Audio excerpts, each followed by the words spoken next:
그러니까요. 오히려 근데 프랑크 프렌을 좀 많이 갔지 싶은데 이거 그때 평소에는 역전 못하다가 프랑크 프렌으로 좀 사람들 가니까 귀신같이 역전해 버리는.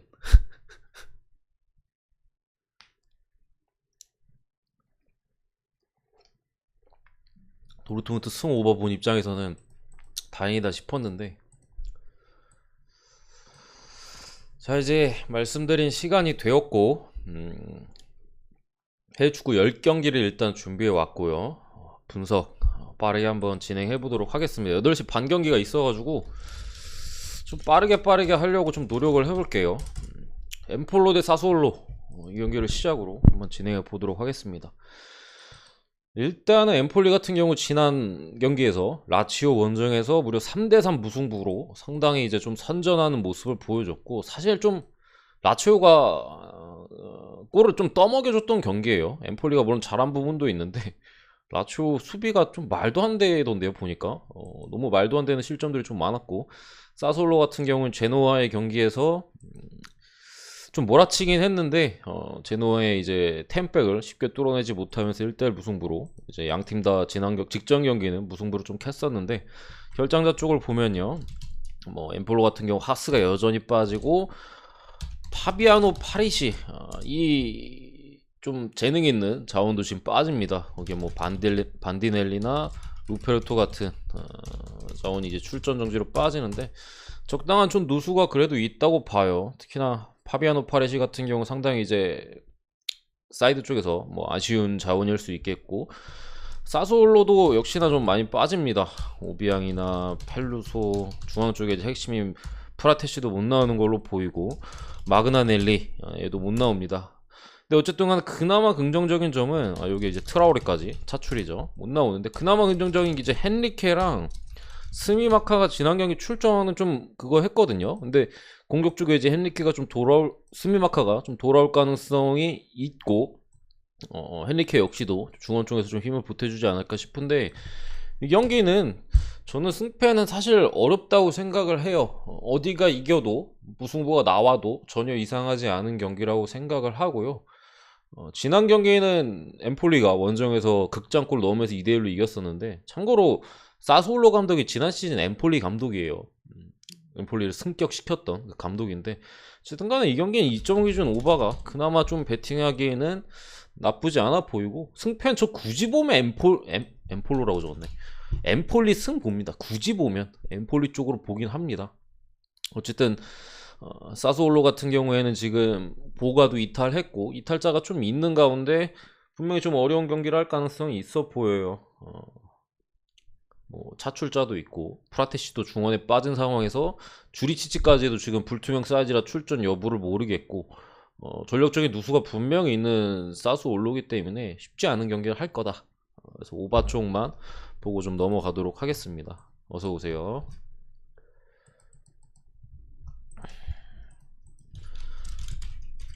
두 번째 경기 이제 베네치아 대 AC 밀란. 이 경기도 크게 어렵게 분석을 하지 않았어요. 일단은 뭐 베네치아 같은 경우 수비 쪽에 좀 누수가 있습니다. 칼다라가 빠지고, 뭐 에브웨이가 차출, 거기에 이제 뭐 테스만이나 페레츠 같은 자원들이 빠지는 상황이고, AC 밀란도 누수가 좀 많긴 해요. AC 밀란도 뭐 수비 쪽에 키에르 토모리 빠지고 칼라브리아까지 지금 못 나오는 걸로 보이고, 로마그놀리까지 못 나오는 걸로 보이고, 이제 좀 서브 자원인 펠레그리나 아니면 이제 미드필드 쪽에 베나세르, 발로투레, 캐시에, 얘네 차출이에요.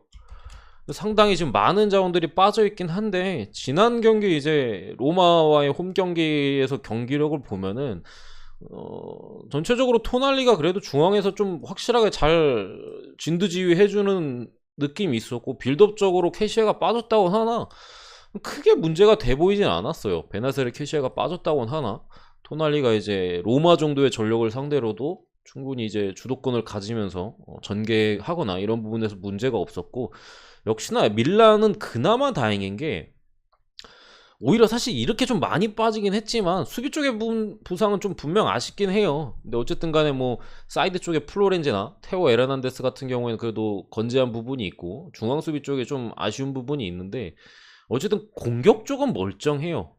질라탄 있고 뭐 레앙도 복귀를 했고 브라임 디아스나 뭐 살마키어스 아니면은 뭐 지루 같은 멀쩡히 다 레비치까지도 있기 때문에 이 경기는 제 생각에 AC 밀란이 크게 어렵지 않게 가져갈 가능성이 있다고 생각합니다. 어쨌든 간에 이제 앞선에서의 좀 파괴력이 높고 지난 경기에서도 레앙 같은 선수들이 벤치에 앉으면서 이번 경기 또 출격을 선발로 아마 나올 가능성이 높아 보이고 충분히 베네치아 정도의 전력 상대로는 쉽게까진 모르겠어요. 근데 이기는 데에는 큰 무리는 없어 보인다라고 좀 보입니다. 굳이 보면 오바인데 저는 뭐 오바까지도 보긴 합니다. 이렇게 보고 넘어갈게요. 라요 대 베티스 상당히 박빙의 매치가 일단 될 걸로 보여요. 라요 같은 경우 홈에서 상당히 이제 강한 모습을 보여주고 있고 베티스도 이번 시즌 엄청난 좀 돌풍이라고 해야 될까요? 돌풍을 좀 일으키고 있는 팀인데 일단은 근데 저는 사실 이 라요의 이 8승 1무는 사실 크게 신뢰하지가 않아요. 쉽게 말씀드리면은 베티스는 라요가 이번 시즌 홈에서 만난 팀 중에 가장 강한 팀이에요. 가장 강한 팀. 라요가 대부분이 아니라 거의 전 경기를 이 8승 1무 상대들이 10위권 밖의 팀들이었습니다. 강등권의 팀들. 이 대부분이었고 좀 잘해봐야 중위권 조금 바로 밑에 팀. 뭐 그런 팀들을 상대로 거뒀던 승리들이었기 때문에 물론 그 팀들을 상대로도 뭐 쉽게 뭐 2점 차로 이겨버리고 뭐 이런 부분은 분명히 라요가 못한다는 부분이 아니라 이 전적 자체가 좀 과대평가되어 있는 부분이 분명히 있다. 더군다나 오늘 경기 같은 경우에는 어쨌든 간에 팔카오가 좀 벤치에 앉을 가능성이 있고 뭐 과르디올라가 선발로 나올 것 같은데 뭐 메르켈란즈나 뭐 알바로 가르시아 같은 중요한 선수들도 못 나오고 우나이로 페이지도 아마 못 나올 가능성이 좀 있어요. 물론 이제 베티스도 좀 빠집니다. 최전방에 윌리안 호세가 좀 빠지는 부분 분명히 아쉬워요. 앞선에서의 연계라든가 이런 부분에 상당히 강점을 좀 보여주고 확실하게 이제 베티스 상승세를 이끌던 골잡이가 좀 빠지는 부분 아쉽고 몬토야나 뭐 사벨리 뭐 카메라사 같은 자원이나 이제 늙어 빠진 호아킨 수비 쪽에 미란다 뭐 아쿠쿠 로베르토 곤잘레스까지 불투명 너무 많이 빠지긴 하네. 뭐 이런 사이즈긴 한데 어쨌든 간에 핵심으로 볼 수 있는 나빌 페키르나 뭐 세르이오 카날레스 뭐 이런 핵심들은 분명히 나오는 부분이 있고 뭐 윌리안 호세가 못 나온다고는 하나 이글레시아스 같은 이제 괜찮은 앞선의 자원들이 충분히 출전이 가능해서 저는 요 경기는 베티스 프렘 봅니다. 베티스가 좀 지지 않을 가능성이 높다고 생각을 해요. 원정에서 연패가 없는 부분도 그렇고 라요 같은 경우는 지금 2경기 연속 홈에서 클린시트를 기록하고 있는 부분이 있는데 물론 경기 수가 많지는 않은데 3경기 연속은 없었어요. 그리고 어쨌든 간에 지금 라요의 이 전적 자체는 좀 약팀들을 많이 만나서 거뒀던 성과이기도 하고 분명히 조금씩 이제 떨어질 거를 감안했을 때 베티스 정도로 만났을 때 한번 쉬어갈 가능성이 좀 있어 보입니다.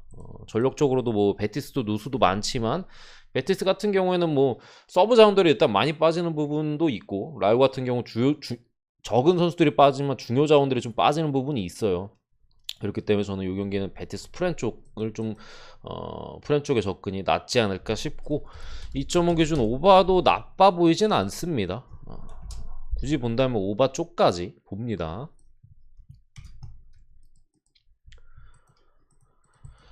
네 번째인 게 헤르타 베를린 대 쾰른. 이 경기도 상당히 좀 어려운 매치죠. 일단은 양팀 다 이제 헤르타 같은 경우 피용택이 좀 이적을 했고 공격 쪽에 피용택이 이적을 했고 쾰른 같은 경우 이제 중앙 수비 쪽에 치초스가 또 미국으로 좀 떠난 부분이 있어요. 양팀 다 이제 이적 시장에서 이탈자가 좀 있는 부분이 있고 요 경기는 근데 헤르타 같은 경우 사실 불투명자가 조금 많긴 해요. 일단 부상자 쪽을 먼저 말씀드리면은 수비 쪽에 이제 핵심인 보야타가 빠지고 사이드백 자원도 추가로 한 명 빠집니다. 여기에다가 이제 벨포딜 그러니까 헤르타 같은 경우 감독 교체 이후에 사실 괜찮은 경기를 좀 많이 보였었거든요. 선물 리브님 20번째로 팬들 팬클럽이 감사합니다. 되셨습니다. 감독 교체 이후에 확실히 이제 벨포딜이나 뭐 요베티치 아니면 뭐 세르다르 뭐 아스카시바르 같은 선수들을 확실하게 좀 더 자리를 잡아주면서 특히나 공격 라인에서 좀 자리를 좀 잡아주면서 감독 교체 이후에 확 상승세를 탔었는데 그 중심에 있던 벨포딜이 코로나 확진으로 오늘 경기 못 나오고요. 확진된 지 하루가 됐어요. 어제짠가 오늘자로 이제 확진이 떠가지고 못 나올 가능성이 높아 보이고 아스카시바르 같은 이제 핵심 수비도 빠질 가능성이 높습니다. 물론 불투명 사이즈긴 한데 일단은 빠질 가능성이 높은 사이즈고 투사도 좀 빠질 가능성이 높아요. 마찬가지로 이제 아스카시바라와 같이 중원을 좀 구성할 수 있는 여기에 이제 또 앞선에 공격형 미드필더 자리를 또 소화할 수 있는 세르다 같은 선수들이 빠지고 벨포딜 짝꿍 요베티치도 불투명이에요. 그러니까 얘네가 이렇게 불투명해 지금 주요 선수들이 지금 빠져있는 상황에 헤르타 베를린이기 때문에 분명한 좀 전력 누수가 예상이 되고 불투명 사이즈 선수들도 사실 출전 가능성이 제가 볼 때 그렇게 높아 보이지 않습니다. 그래서 좀 전력 누수를 좀 더 많이 받고 쾰른도 좀 아쉽긴 해요. 세바스티안 안데르손이 좀 빠지는 부분이 아쉬운데 어쨌든 간에 쾰른 사실 모데스테거든요. 세바스티안 안데르손은 뭐 옛날에 유니온 때는 한창 잘하긴 했는데 일단 지금의 쾰른 스타일은 사실 좀 맞지 않는 부분이 있고 얘 같은 경우 이제 장신이잖아요. 근데 쾰른은 좀 빠르게 공격을 진행하는 부분이 있고 그래서 모데스테를 좀 쓰는 부분이 있고 어쨌든 얘가 빠져도 우트라는 좀 좋은 대안이 있어요. 그래가지고 충분히 메꿔줄 수 있고 아쉬운 점은 스킬입니다. 얘가 아마 갑자기 어디 국대인지 기억이 안 나네. 잠비아인가? 아무튼간에 이제 네이션스 차출이 돼가지고 이 중요 자원이 수비형 미드필더가 좀 빠지는 부분이 쾰른 입장에서 아쉬울 수 있겠는데 저는 요거는 헤르타 승은 없다고 개인적으로 생각을 합니다.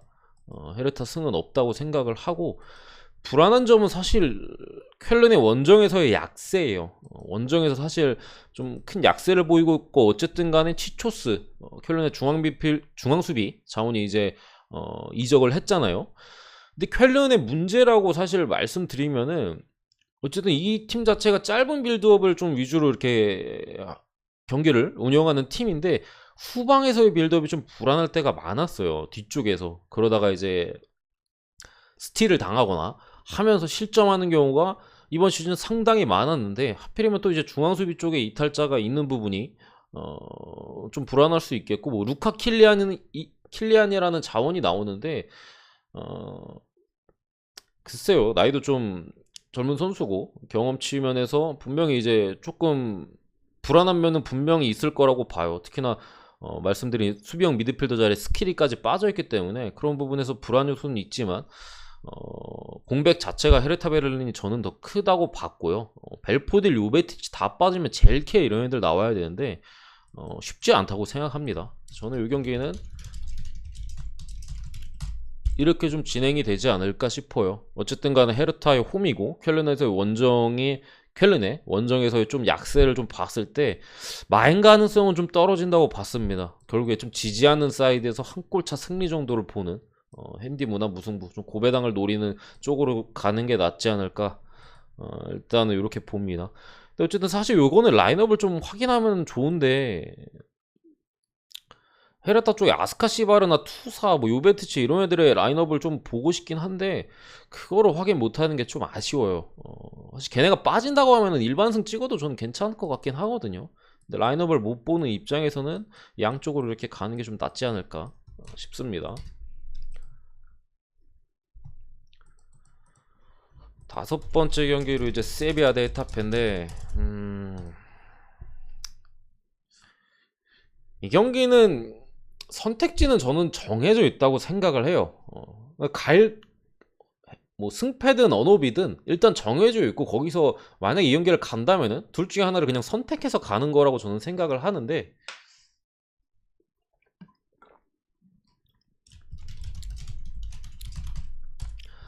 이렇게 보는 게 제 생각에 맞다고 생각을 해요. 결국에 세비야가 잡아내느냐 아니면은 이게 불안해서 헤타페 두 줄 수비 장난 아니던데 최근에 수비 좋던데 하고 이걸 찍느냐 세비야가 이겨도 1대0 2대0 가능성이 분명히 높아요. 그렇기 때문에 이걸 찍느냐 혹시나 헤타페가 한 골 넣으면 뭐 2대1 승리도 나올 수가 있긴 한데 어쨌든 간 이걸 찍느냐에 이제 저는 싸움이라고 생각을 해요. 뭐 사람마다 다를 수 있고 뭐 그럴 수 있는데 어쨌든 간에 이제 부상자 쪽을 먼저 보면은 세베나 라멜라가 여전히 빠져 있고 수비형 미드필더 자리에 이제 델라이니 가 빠져 있고 사이드 수비 쪽에 이제 헤수스 나바스가 빠져 있는 상황이고 추가로 이제 엔네시리가 뭐 돌아오자마자 국대로 떠나버렸어요. 세비야 입장에서 거의 뭐 이번 시즌 절반 이상을 뭐 엔네시리가 날렸는데 어쨌든 간에 그런 상황에서 이제 하파미르가 중앙에서 좀 좋은 모습을 보여주고 있는 가운데 불투명이고요.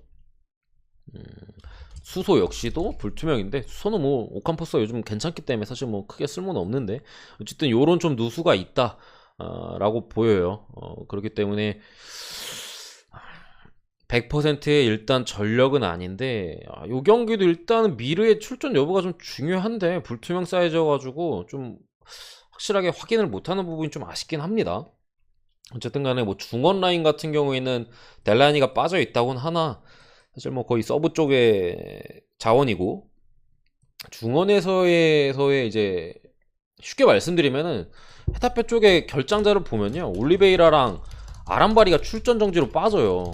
수비 쪽과 이제 미드필더 쪽인데 그렇기 때문에 제 생각에 이거 헤타페가 진짜 더 장굴 가능성이 있어요. 그러니까 세비야가 점유율을 제 생각에는 거의 70% 7할까지도 가져갈 수 있는 사이즈예요. 그러니까 아예 그냥 반코트 경기를 할 걸로 보이는데 거기서 이제 넣느냐 맞느냐 싸움 같거든요. 아니면은 이제 역습을 통해서 실점 가능성도 어쨌든 있으니까 그 부분에서의 좀 싸움이지 않을까 싶은데 저는 사실 이거 2.5 언더만 처음에 가져왔어요. 세비야 승이 일단 불안하다고 봐서 2.5 언더만 좀 가져왔는데 분명히 이제 중앙에서의 이제 핵심 아람바리가 빠지는 부분이 있고 수비 쪽에서 올리베이라의 이제 역할도 상당히 중요하거든요. 그러니까 이런 자원들이 지금 빠지는 상황에서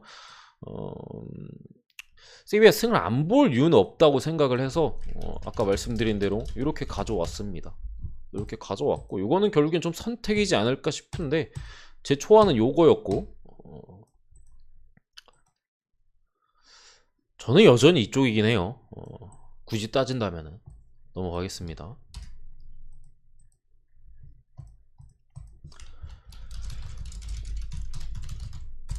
다음 경기 이제 나폴리 대 삼프도리아인데 이게 나폴리가 사실 이 경기도 제가 가져올까 말까 엄청 고민했어요. 이거 결국 배팅하면 나폴리 승이잖아요. 다들 이제 똑같이 생각하실 거고 나폴리 승인데 이거를 가져올까 말까 고민을 많이 했는데 결국에는 좀 가져오게 된 게 어쨌든 간에 나폴리가 사실 지난 유벤투스전의 경기력을 봤을 때 분명히 이제 좀 지키려는 스탠스를 좀 취하기도 했고 나폴리가 그런 부분은 뭐 있는데 어느 정도 괜찮은 경기를 저는 했다고 일단 생각을 해요. 특히나 제가 하나 걱정됐던 게 이제 메르텐스 하나인데 메르텐스가 어쨌든 득점을 좀 기록하기도 했고 생각보다 이제 덴메나 로보트카의 중원도 크게 나쁘지 않았어요. 물론 유벤투스가 너무 못하긴 했습니다. 그 부분은 이따 유벤투스 경기할 때 말씀드릴 건데 어쨌든 간에 결장자는 여전히 많아요.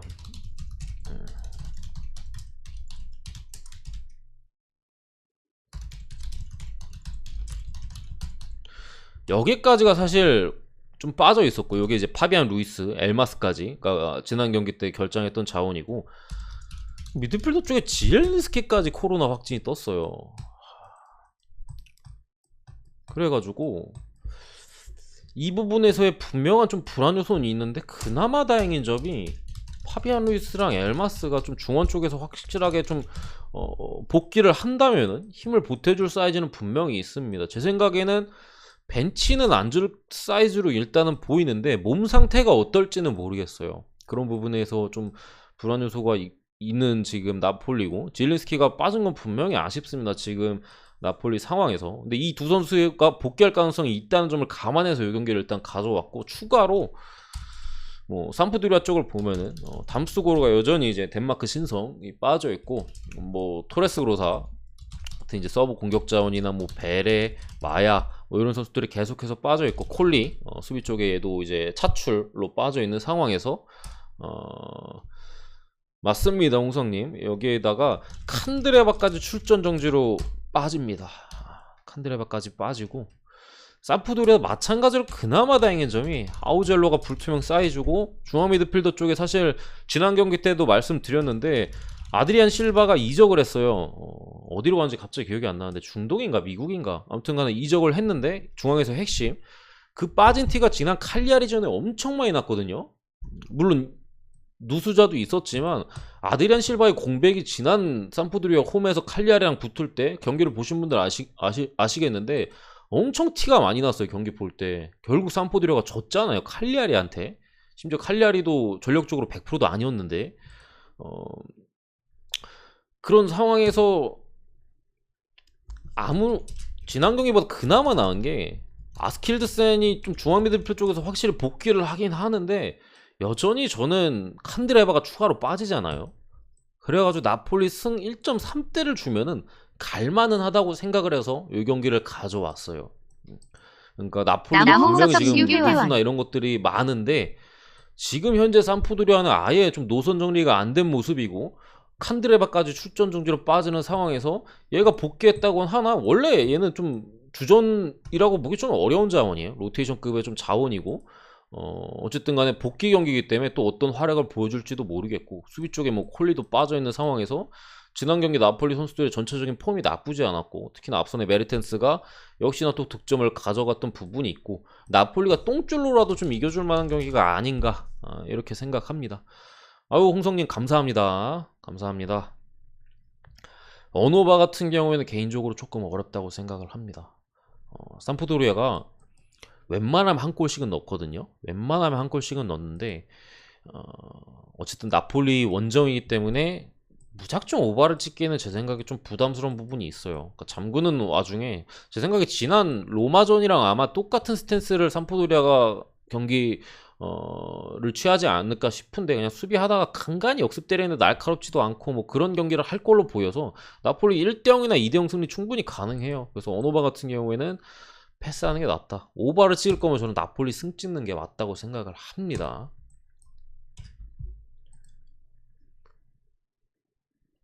넘어가고요. 이제 4경기가 남았네요. 7번째 경기 제노아 대 스페치아. 상당한 빅매치입니다. 빅매치가 아니라 스몰 매치라고 말씀드려야 되나? 어쨌든 간에 나름대로 그들만의 순위에서는 이제 상당한 빅매치예요. 그런 상황인데 제노아 같은 경우에는 제 예상대로 역시나 지난 사스올로전에서 완벽하게가 아니라 완전하게 잠그는 모습을 보였어요. 사실 제노아가 원래 그런 류의 경기 운영을 하진 않았었거든요. 이번 시즌 좀 길게 봤을 때. 근데 세브첸코 감독이 오고 조금씩 그런 움직임을 보이다가 결국에 이제 수비 쪽에 뭐 바스케스나 헤프티 같은 선수를 영입을 했어요. 지난 경기 영입하자마자 바로 이제 바스케스나 뭐 헤프티 한 3명 데려왔는데 2명을 바로 이제 선발로 썼고, 전체적으로 뭐 두들겨 맞는 양상이긴 했지만 어쨌든 실점을 하나로 막아냈다는 부분에 있어서는 좀 긍정적인 부분이 있을 수 있겠다라고는 보입니다. 어쨌든 간에 결장자 쪽을 보면은 제노는 이제 로벨라 미드필더 쪽에 빠지고, 베라미, 뭐 칼론이 빠지고, 수비 쪽에 이제 크리스토가 불투명 사이즈예요. 크리스토까지 좀 돌아오면은 뭐 세븐체크 감독 입장에서는 수비 라인업을 좀 어떻게 구성할지 고민이 많을 텐데 어쨌든 불투명 정도 사이즈고, 근데 제 생각에 안 쓸 것 같아요. 나이가 많거든요.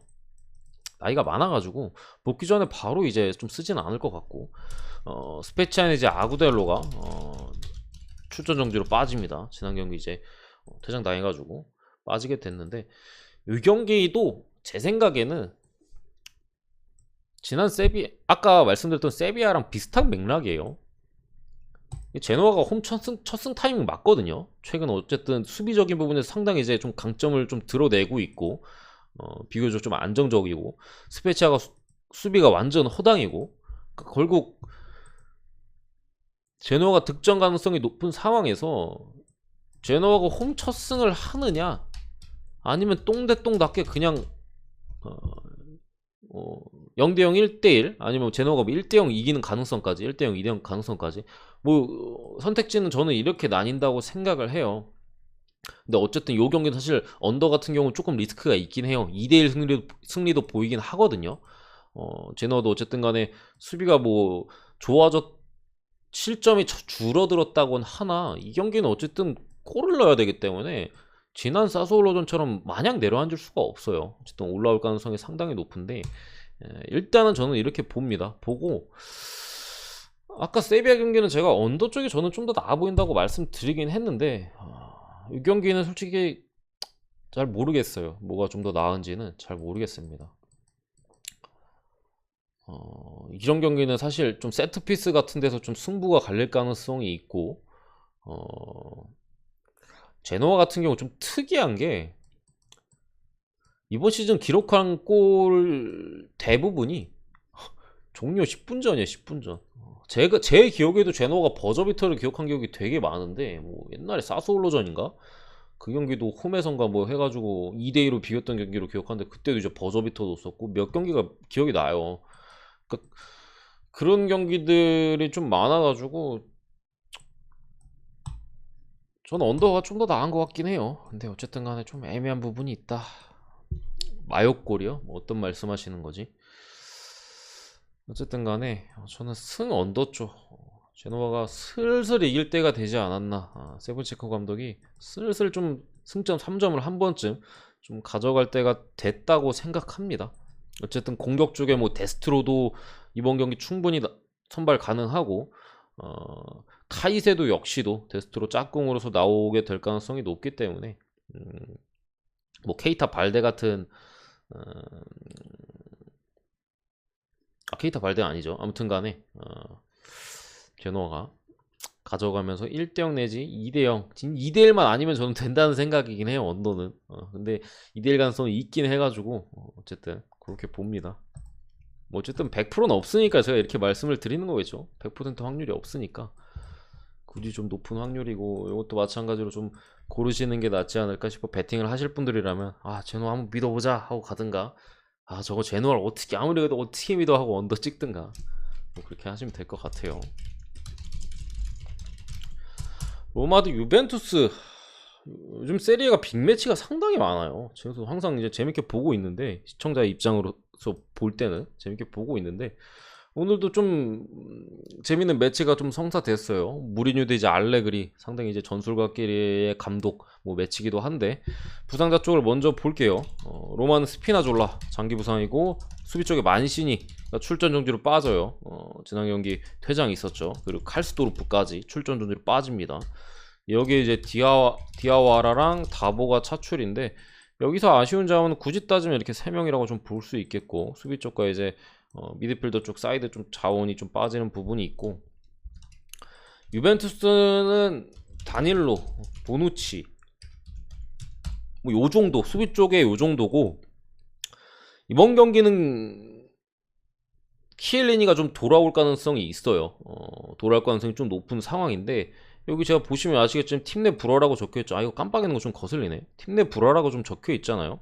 이게 무슨 소리냐면은 해외 쪽의 기사를 좀 잘 찾아보시거나 하시는 분들은 이미 아실 텐데 유벤투스가 나폴리전 그 경기 때문에 선수들이 좀 언성을 좀 높이고 좀 싸웠다라는 얘기가 있어요. 아마 뭐 찌라시는 아닌 것 같고 팩트인 것 같은데 뭐 디발라나 아니면 키에사 여기 뭐 수비 쪽에 더 리우트 그리고 미드필더 쪽에 라비오 얘네 넷이서 좀 뭔가 이렇게 티격태격했다라는 말이 있어요.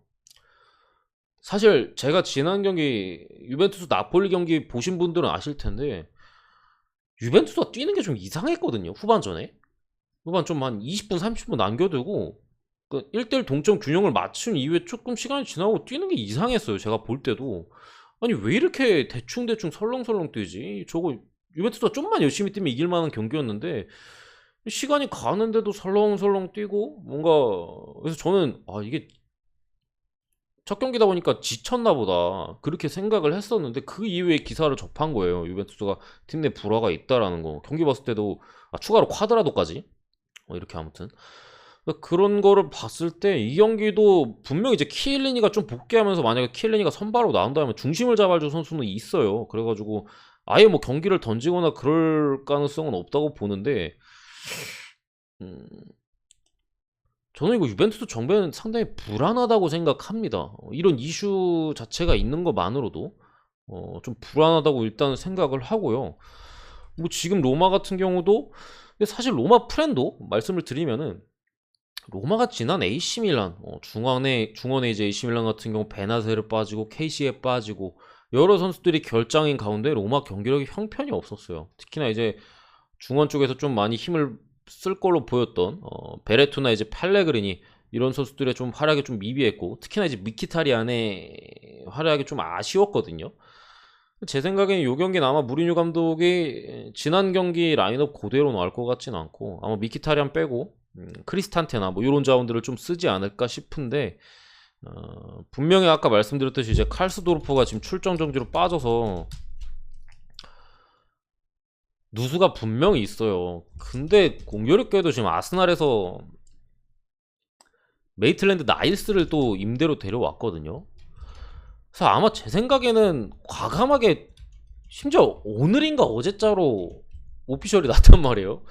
과감하게 나일스를 쓸 가능성이 분명히 있어요. 이게 불안해요. 이 점이. 로마 프렌을 보는데 이 점이 불안합니다. 이게 어쨌든 간에 방금 이제 집이랑 뭐 이사해가지고 뭐 한 해를 바로 이제 쓰는 거잖아요. 그러니까 그런 부분에 있어서 분명히 로마도 어쨌든 도박 아닌 도박을 하는 거고, 유벤투스도 어쨌든 킬레니가 복귀하는 상황에서 이게 팀 내 불화가 있다 한들 이런 명문팀이 사실 뭐 경기 던지는 것도 아니고 열심히 뛰긴 뛸 거예요.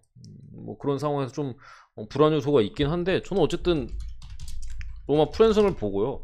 만약에 유벤투스 승을 보시는 분들은 제가 딱 말씀드리면은 오바를 찍는 게 낫습니다. 유벤투스가 승을 가실 분들. 제가 볼 때 유벤투스 한 골은 무조건 먹어요. 실점은 무조건 하고, 유벤투스가 이기려면 2골 이상을 넣어야 되는데, 지난 경기들에서 화력적이나 이런 면을 봤을 때 유벤투스가 기회를 잘 살리지 못했어요. 그러니까 그런 부분까지 감안해가지고 로마 프렌을 본 겁니다. 오바가 무조건 난다는 얘기가 아니에요. 이건 제 개인적인 의견입니다. 유벤투스 승을 보시는 분들은 그냥 오바를 찍는 게 좀 더 나을 수 있다라고 제가 말씀을 드리는 거예요. 물론 그냥 뭐 나는 그래도 유벤투스 가고 싶다 하면 가는 거고 뭐 그런 건데, 제 그냥 의견을, 어쨌든 이건 제 방송이고 영상이고 하니까 말씀드리는 건데, 그렇게 생각합니다. 언어바는 좀 보지 않아요. 언더 가능성도 있다고 생각해서 보지 않고 로마 프렌 쪽만 좀 보도록 하겠습니다. 이 경기는 저는 벌써부터 기대가 돼요. 나일스가 좀 선발로 나온다면 또 어떨지도 기대가 되고, 미키타리안이 빠지고 크리스탄테가 또 뛸지 뭐 이런 부분도 상당히 기대가 되는 경기인데, 인터밀란 승을 봅니다. 이거는 분석을 안 했어요. 이 경기는 분석을 안 했습니다. 인터밀란의 라치오는 분석을 안 했고, 뭐 차라노글로 빠지는 것 같고, 라치오 같은 경우 이제 중앙 쪽에 아츠르비 중요 자원이죠. 이렇게 빠지는 것 같아요. 근데 어쨌든 간에 밀란 같은 경우 제코가 지금 복귀를 했고 코로나에서 복귀했어요. 거기에 뭐 다르미안까지도 이제 몸 상태가 좀 끌어올려지는 것 같고, 물론 오늘은 dum프리스가 좀 나오지 않을까 싶은데, 어쨌든 지금 라치오 수비를 봤을 때 이거는 솔직히 게임이 안 된다고 저는 생각을 합니다. 근데 많이는 보지 않을게요. 왜냐면은 일반 승도 1.3배 이제 달달한 배당이기 때문에 핸디캡까지는 굳이 보지 않겠고, 일반 승 정도만. 라치오 지난 경기 보신 분 계세요? 어디야, 엠폴리랑 한 거 수비를 안 해요. 얘네는 왜 그런지 모르겠는데 한 2골을 그냥 줬어요, 이상하게. 어쨌든 간에 딱히 질문이 없으실 것 같아요. 인터밀란 승 보는 거는. 마지막 경기, 요 경기 끝나고 뭐 궁금하신 것들이나 뭐 이런 것들 이제 질문을 받고 할 텐데, 잘 못한 수준이 아니라 거의, 그러니까 공격은 괜찮은데 수비가 개판이에요. 개판. 수비를 안 합니다.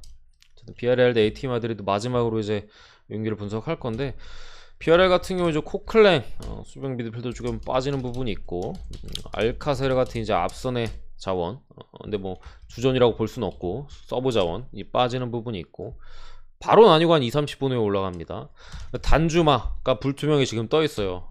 그나마 올 시즌에 비아레알이 좀 건진 게 뭐냐면 단주마거든요. 근데 불투명에 좀 떠 있고, 맨디나 또 공격적에 또 좋은 모습을 보여주고 있는 디아, 추쿠에제, 그리고 사실 필요 없는 오리에가 네이션스 차출이 돼 있습니다. 분명히 이제 사실 비아레알 같은 경우에는 딱 봤을 때 공격 쪽에 누수가 있어요.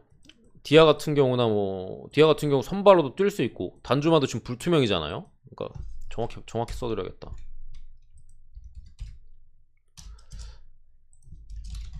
맨디는 사실 크게 관심 없고 이렇게 둘이 차출이고 단주마가 불투명이에요.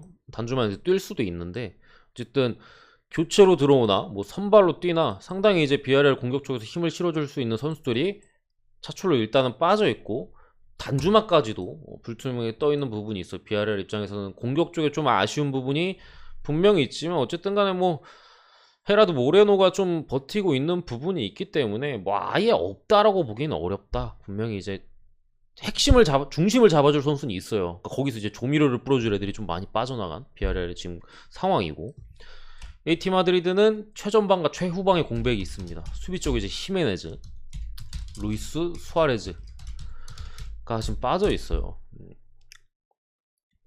히메네즈가 빠져있기 때문에 아마 펠리페가 좀 뛰거나 이럴 가능성이 높은데 사실 수비 쪽의 안정감이 지금은 많이 좀 떨어지는 선수고, 어쨌든 수아레즈 같은 경우도 물론 최근 휴식기 전에는 좀 부진하긴 했어요. 부진한 면은 있는데 어쨌든 간에 명실상부 이제 AT 마드리드의 핵심 공격수인 부분인데, 그나마 AT 입장에서 좀 다행인 점은 앙헬 코리아가 지난 경기 이제 2골이나 좀 박으면서 사실 뭐 얘나 그리즈만이나 이렇게 해가지고 셋 다 별로거든요. 제가 볼 때는 셋 다 별로예요. 그래서 AT 마드리드가 성적이 있다고인데, 수아레즈 같은 경우 어차피 못 나오는 부분인데 앙헬 코리아가 그나마 지난 경기 2골 이제 라요랑 할 때 2골을 좀 박으면서 골강박을 좀 끌어올린 부분이 있다. 어쨌든 그렇게 보는데, 저는 이 경기는 솔직히 어렵긴 해요. 어렵긴 한데 무승부 가능성이 좀 높다고 생각을 하고요. BRL 프란 쪽의 가능성이 좀 더 높지 않을까 이렇게 봅니다. 어쨌든 간에 AT 같은 경우 이제 수비 쪽에 펠리페가 들어간다는 점도 저는 좀 불안 요소라고 확실히 보고요. BRL이 뭐 공격 쪽 자원들이 여러 선수가 이탈에 있긴 한데 AT 마드리드 역시도 수아레즈 빠진 부분이 분명히 크게 작용할 수 있다고 생각을 해요. 그래서 BRL의 프렌이나 뭐 무승부를 보긴 하는데 추천드리고 싶은 경기는 아닙니다. 딱 말씀을 드릴게요. 추천드리고 싶은 경기는 아니다. AT가 한 골 차로도 이길 수 있다고 생각합니다. 근데 굳이 가능성면을 놓고 본다면은 이쪽이 조금 더 높지 않을까 싶어요. 조금 더 이렇게 봅니다. 어쨌든 간에 제 해축구 10경기 분석은 여기서 마무리를 하고요. 분석하지 않은 경기들이나 뭐 이런 것들 중에서 궁금하신 거나 아니면 분석한 경기들 중에서도 추가로 이제 물어보실 부분이 있으시면은 질문해 주시면은 답변을